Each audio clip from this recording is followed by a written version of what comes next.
ಇವತ್ತು ಯಾರು ಅರೆಸ್ಟ್ ಆಗಬೇಕಾಯ್ತು? ಜನಾರ್ದನ್ ರೆಡ್ಡಿ ಅವರ ಮನೆವರೆಗೂ ಬಂದು, ಅವರ ಮನೆ ಬಾಗಿಲಿಗೆ ಬಂದು ಬ್ಯಾನರ್ನ ಜಗಳ ತೆಗೆದು ಆ ನೆಪದಲ್ಲಿ ಅವರ ಮನೆ ಮೇಲೆ ಗುಂಡು ಹಾರಿಸಿ ಜನಾರ್ದನ್ ರೆಡ್ಡಿ ಒಳಗಡೆ ಇದ್ದಾರೆ ಅಂತ ಹೇಳಿ ಅವರ ಮೇಲೆ ಗುಂಡು ಹಾರಿಸುವಂತಹ ಪ್ರಯತ್ನ ಮಾಡಿ ಇವತ್ತು ನೋಡಿ ದುರ್ದೈವ, ಆ ಅಮಾಯಕ ಒಬ್ಬ ಕಾರ್ಯಕರ್ತ ಇವತ್ತು ಅವರ ಗುಂಡಿಗೆ ಬಲಿಯಾದ. ಈ ಪಾಪ ಈ ಶಾಸಕರಂತ ಭರತ್ ರೆಡ್ಡಿಯವರಿಗೆ ತಟ್ಟದೆ ಹೋಗೋದಿಲ್ಲ.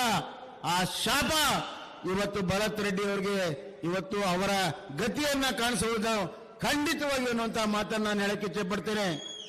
ಜನಾರ್ದನ್ ರೆಡ್ಡಿ ಅವರನ್ನ ಮುಗಿಸಬೇಕು ಅನ್ನುವಂತ ಪ್ರಯತ್ನ ಮಾಡ್ತಾರೆ. ನಾನು ಒಂದು ಮಾತನ್ನು ಹೇಳ್ತೇನೆ, ಜನಾರ್ದನ್ ರೆಡ್ಡಿ ಅವರನ್ನ ಮುಗಿಸೋದಕ್ಕೆ ಯಾವ ಬೆಳ್ಳಾರಿಯಲ್ಲಿ ಯಾರಿಗೂ ಕೂಡ ಸಾಧ್ಯ ಇಲ್ಲ. ರಾಜಕೀಯವಾಗಿ ಮುಗಿಸಕ್ಕೂ ಸಾಧ್ಯ ಇಲ್ಲ, ಯಾವುದೇ ರೀತಿ ಮುಗಿಸಕ್ಕೆ ಸಾಧ್ಯ ಇಲ್ಲ. ಅವರು ಬಡವರ ಪರವಾಗಿ ಮಾಡಿರುವಂತಹ ಕೆಲಸ, ಅವರಿಗೆ ಮಾಡಿರುವಂತಹ ಸಹಾಯ, ಬೆಳ್ಳಾರಿಗೆ ಮಾಡಿರುವಂತಹ ಅಭಿವೃದ್ಧಿ ಹೆಂಗಿತ್ತು ಬೆಳ್ಳಾರಿ? ಮೊದಲು ಹೆಂಗಿತ್ತು ಬೆಳ್ಳಾರಿ? 2008ರಿಂದ ಯಡಿಯೂರಪ್ಪನವರ ನಾಯಕತ್ವದಲ್ಲಿ ಇವತ್ತು ಬೆಳ್ಳಾರಿ ಯಾವ ರೀತಿ ಆಗಿದೆ? ಹೆಂಗ ಬದಲಾವಣೆ ಆಯ್ತು? ರಸ್ತೆಗಳು ಹೆಂಗಾಯ್ತು?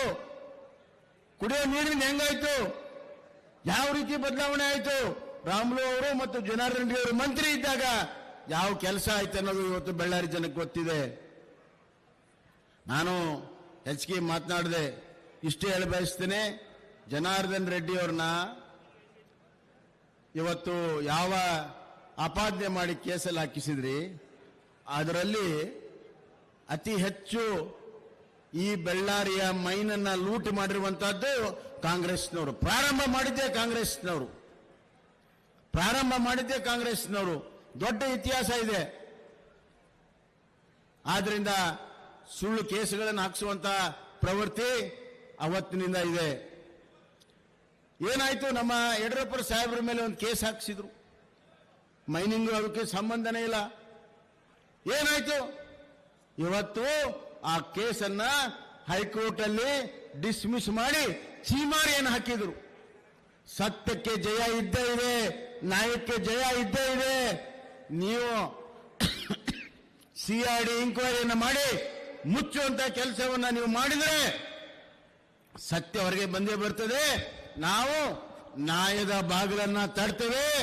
ಈ ಒಂದು ಆ ರಾಜಶೇಖರ ಸಾವಿಗೆ ನ್ಯಾಯವನ್ನ ಕೊಡಿಸ್ತೇವೆ. ಜನಾರ್ದನ್ ರೆಡ್ಡಿ ಮನೆ ಮೇಲಿನ ದಾಳಿಗೆ ಶಿಕ್ಷೆಯನ್ನ ಕೊಡಿಸ್ತೇವೆ. ಅಲ್ಲಿವರೆಗೂ ಭಾರತೀಯ ಜನತಾ ಪಕ್ಷ ವಿಶ್ರಮಿಸುವುದಿಲ್ಲ ಅನ್ನುವಂತಹ ಮಾತನ್ನ ಹೇಳಿ, ಬೆಳ್ಳಾರಿಯಿಂದ ಪ್ರಾರಂಭ ಆಗಿರುವಂತಹ ಈ ಸಂಗ್ರಾಮ ಇವತ್ತು ಕಾಂಗ್ರೆಸ್ ಮುಖ್ಯಮಂತ್ರಿ ಸಿದ್ದರಾಮಯ್ಯ, ಡಿ.ಕೆ. ಶಿವಕುಮಾರ್ ಅವರ ಸರ್ಕಾರವನ್ನ ತೆಗೆಯುವವರೆಗೂ ನಾವು ಕೂತ್ಕೊಳ್ಳೋದಿಲ್ಲ. ಹಳ್ಳಿಗೆ ಹೋಗ್ತೇವೆ, ಈ ಜಾಗೃತಿಯನ್ನ ಮಾಡ್ತೇವೆ. ಈ ದುಷ್ಟ ಮತ್ತು ಜನವಿರೋಧಿ ಭ್ರಷ್ಟ ಕಾಂಗ್ರೆಸ್ ಸರ್ಕಾರವನ್ನ ಬೇರೆ ಸಮೇತ ಕಿತ್ತಾಕ್ತೇವೆ. ದೇಶದಲ್ಲಿ ಎಲ್ಲ ಕಡೆ ಹೋಗಿದೆ. ಇವತ್ತು ನಿನ್ನೆ ಬಾಂಬೆದಲ್ಲಿ ಹೋಗಿದೆ. ನಾಳೆ ಇಡೀ ಕರ್ನಾಟಕದಲ್ಲಿ ಕಾಂಗ್ರೆಸ್ನ ಬೇರೆ ಸಮೇತ ಕಿತ್ತು ಹಾಕ್ತೇವೆ. ಬೆಳ್ಳಾರಿಗೆ ನ್ಯಾಯವನ್ನ ಕೊಡ್ತೇವೆ, ಬೆಳ್ಳಾರಿಗೆ ಅಭಿವೃದ್ಧಿಯನ್ನ ಮಾಡ್ತೇವೆ ಮತ್ತು ಜನಾರ್ದನ್ ರೆಡ್ಡಿ, ರಾಮುಲು ಅವರ ಕೈಯನ್ನ ನಾವು ಬಲಪಡಿಸ್ತೇವೆ. ಅವ್ರ ಹಿಂದೆ ನಾವೆಲ್ಲರೂ ಇದ್ದೇವೆ ಅನ್ನೋದನ್ನ ಸಾರೋದಕ್ಕೆ ಇವತ್ತು ಸಮಾವೇಶ ಮಾಡಿದ್ದೇವೆ.